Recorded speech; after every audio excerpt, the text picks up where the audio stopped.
Аз мисля, че в България много трудно ще стане това. Много е трудно. Има една закоравялост в менталитета на българина. Вие знаете сега какво се получава. Те изкарват, че българския народ е най-стария народ, едва ли не.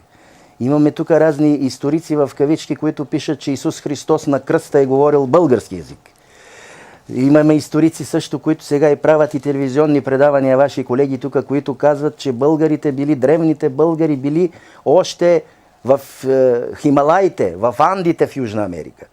Има историци, които са университетски професори в университета, които твърдат, че България съществува български народ от 6000 години. И освен това, в българския менталитет, аз това никога не мога така да го приема и да го разбера, няма както у другите народи, няма и нотка за самокритика.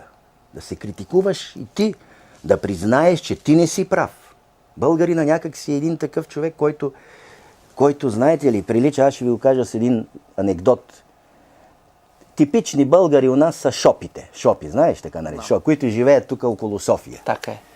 Има такъв фантастичен анекдот за шопа, за да разберете какво значи. Това е обобщение на българина, на българската менталност. Значи, преко анекдота да го найдем менталитетът. Да, ще го найдеш, ти ще го разбереш.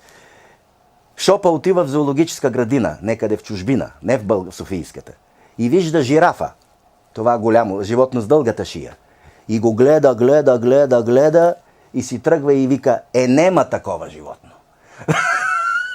Той не може менталитета му да побере такава дълга шия на животно. Той го вижда, че го има, но вика, нема такова животно.